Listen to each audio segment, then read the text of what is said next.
नमस्कार, मैं रवीश कुमार। गोदी मीडिया ने हिंदू मुस्लिम डिबेट के जरिए न सिर्फ समाज में जहर फैलाया है बल्कि राजनीति और पत्रकारिता दोनों के आंगन को गंदा और भद्दा कर दिया है। आज पहला मौका नहीं है जब सुप्रीम कोर्ट ने हिंदू मुस्लिम नफरती डिबेट पर बहुत सख्त टिप्पणी की है। पिछले 2 वर्षों के दौरान कई मौकों पर हाई कोर्ट ने और सुप्रीम कोर्ट ने हिंदू मुस्लिम डिबेट और टीवी डिबेट के सिस्टम पर कई टिप्पणियां की हैं।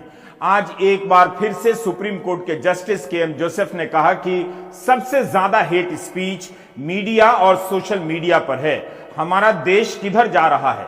उन्होंने केवल न्यूज चैनलों के डिबेट पर टिप्पणी नहीं की बल्कि यह भी कहा कि राजनीतिक दल इससे पूंजी बनाते हैं और टीवी चैनल एक मंच के रूप में काम कर रहे हैं। सबसे ज्यादा नफरत भरे भाषण टीवी सोशल मीडिया पर हो रहे हैं। दुर्भाग्य से हमारे पास टीवी के संबंध में कोई नियामक तंत्र नहीं है। इंग्लैंड में एक टीवी चैनल पर भारी जुर्माना लगाया गया था। दुर्भाग्य से वह प्रणाली भारत में नहीं है। एंकरों को यह बताना चाहिए कि अगर आप गलत करते हैं तो परिणाम भुगतने होंगे। समस्या तब होती है जब आप किसी कार्यक्रम के दौरान किसी व्यक्ति को कुचलते हैं। जब आप टीवी चालू करते हैं तो हमें यही सब मिलता है। ये हासिल है हजारों करोड़ों के विज्ञापन और दिन रात के निवेश से चल रहे गोदी मीडिया का। मैंने कई बार कहा है कि आप इस देश की किसी भी चीज पर गर्व कर सकते हैं मगर गोदी मीडिया पर नहीं। केवल यहां ही नहीं, दुनिया में कहीं भी जाएंगे इस गोदी मीडिया के कारण शर्मिंदगी उठानी पड़ेगी। एक ना एक दिन इस देश को, इस समाज को इस नतीजे पर पहुंचना ही होगा कि हजारों करोड़ों के विज्ञापनों से लैस गोदी मीडिया और पत्रकारिता के नाम पर एंकरों ने इस देश की राजनीति और पत्रकारिता को बर्बाद कर दिया। आज आप उनके पीछे खड़े होकर जितनी तालियां बजाना चाहते हैं बजाते रहिए, लेकिन एक दिन दिखेगा कि गोदी मीडिया कुछ और नहीं, जनता नाम की हस्ती को मिटा देने का हथियार है, लोकतंत्र का हत्यारा है। एक दिन नहीं, एक हफ्ता नहीं, एक महीना नहीं, एक साल नहीं, बल्कि 8 साल से यह तमाशा रोज न्यूज चैनलों पर चल रहा है। सरकार से सवाल पूछने की हिम्मत नहीं होती तो धर्म के नाम पर ये एंकर दूसरे धर्म को ललकारते हैं, जिससे भ्रम फैलता है कि पत्रकारिता कर रहे हैं। वो सवाल कर रहे हैं जो पूछने से लोग डरते हैं, ऐसा दिखाना चाहते हैं। जहां सवाल पूछना चाहिए, जिससे सवाल पूछना चाहिए, उसके सामने हलक सूख जाती है। Justice KM. जोसेफ ने ठीक पहचाना कि इस डिबेट से राजनीतिक दल लाभ उठाते हैं। सभी को यह समझ लेना चाहिए कि यह डिबेट केवल गोदी मीडिया के स्टूडियो में नहीं हो रहा, यह आता कहीं और से है। कई तरह से इस डिबेट के लिए माहौल पैदा किया जाता है। इस डिबेट को आप बीजेपी की राजनीति से अलग नहीं कर सकते। प्रधानमंत्री से लेकर गृह मंत्री और अन्य कई मंत्रियों के कई बयान मिल जाएंगे जो परोक्ष रूप से एक समुदाय को अक्सर निशाना बनाते हैं।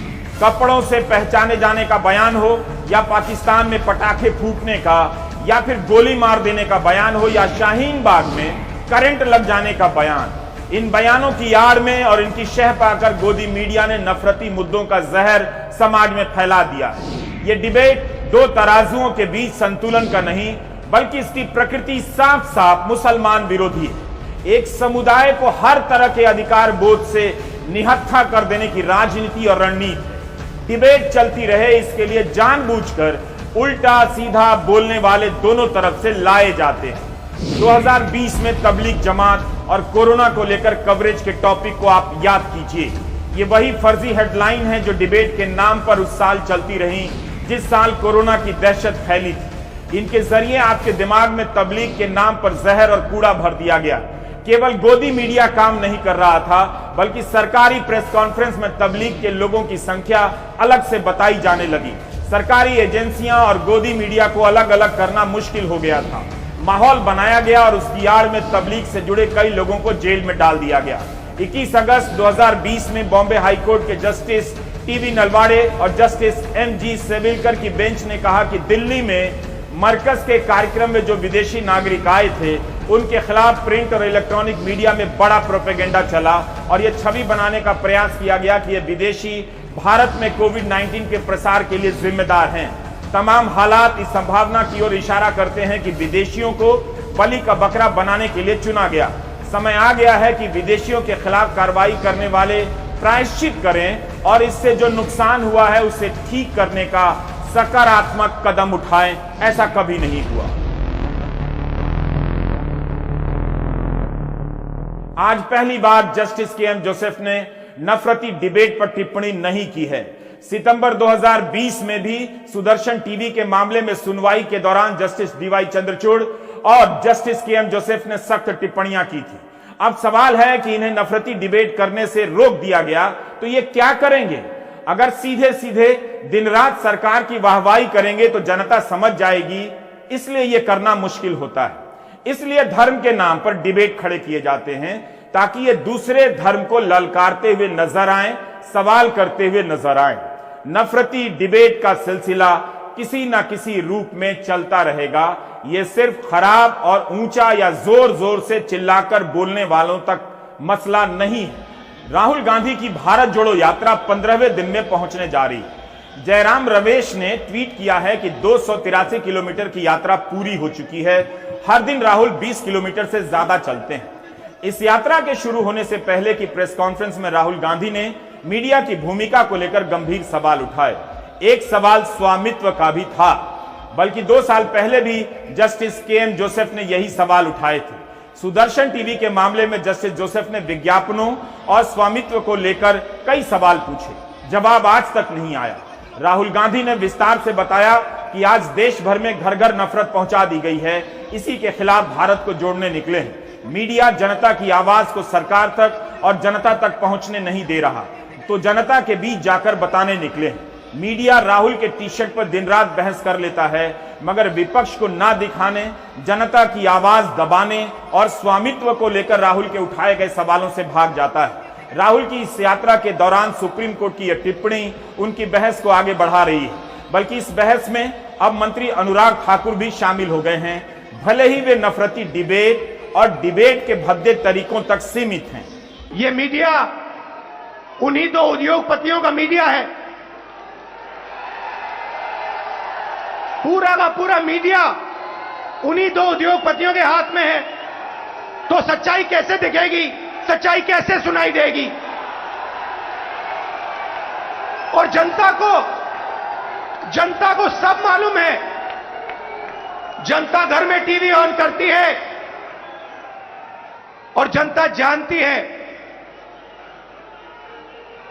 कि टीवी किसका है और टीवी किसके लिए काम कर रहा है।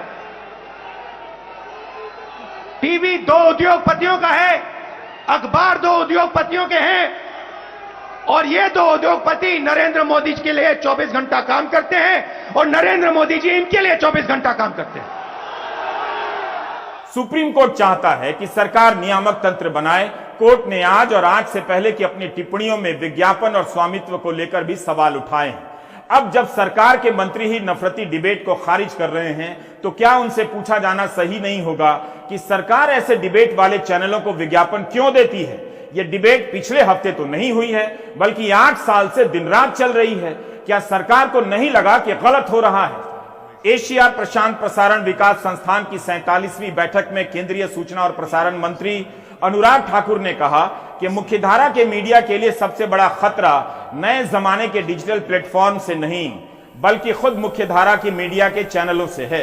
विषय का ध्रुवीकरण करते हुए झूठी खबरें फैलाने और अपनी तथ्यहीन बातों को सिद्ध करने के लिए बेहद तेज आवाज में चिल्लाने वाले मेहमानों को आमंत्रित करना एक चैनल की विश्वसनीयता को नुकसान पहुंचाता है। उन्होंने कहा कि अतिथि, उनके विचार और दिखाए जाने वाले दृश्यों के संबंध में आपके निर्णय दर्शकों की नजर में आपकी विश्वसनीयता को परिभाषित करते हैं। आपका शो देखने के लिए दर्शक 1 मिनट के लिए रुक तो सकता है, लेकिन वह कभी भी आपके एंकर, आपके चैनल या ब्रांड पर समाचार की विश्वसनीयता और पारदर्शी स्रोत के रूप में भरोसा नहीं करेगा, ये सूचना प्रसारण मंत्री ने कहा।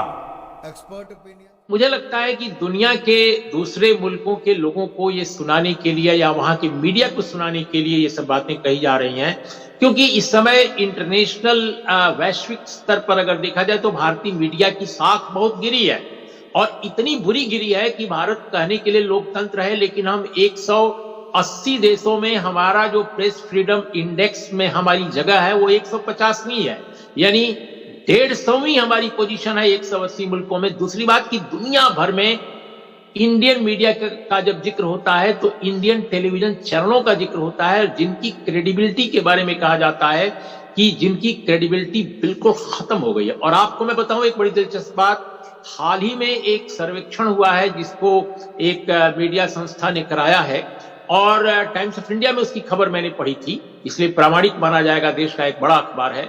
उसमें 77% के आसपास भारतीय लोगों ने जो सर्वे कराया गया उसमें कहा कि इंडियन टेलीविजन इंडस्ट्री जो है इसका इतना बुरा हाल है कि उसको सोचना पड़ेगा कि वो क्या दिखा रहा है और क्यों दिखा रहा है, इसको फौरन बंद करना चाहिए, इस तरह का पोलराइजिंग कंटेंट, ध्रुवीकरण करने वाला कंटेंट दिखाना। और बिल्कुल आखिर में मैं ये कहूंगा कि दरअसल अब वो कह रहे हैं कि एक बहुत महत्वपूर्ण बात उन्होंने कही जो मैं चाहता हूं कि आपके दर्शकों के सामने आए कि पोलराइज करने वाले और झूठे नैरेटिव तैयार करने वाले गेस्ट बुलाकर मीडिया जो है, टेलीविजन जो है अपनी क्रेडिबिलिटी गिरा रहे हैं।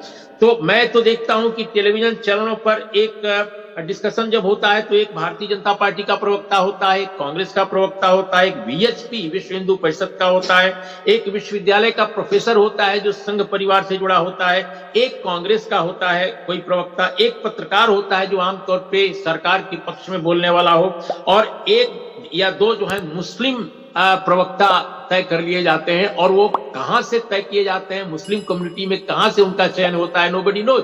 तो मैं समझता हूं कि इंडियन मीडिया के इस पतन के लिए भारत की मौजूदा सरकार भी कम जिम्मेदार नहीं है।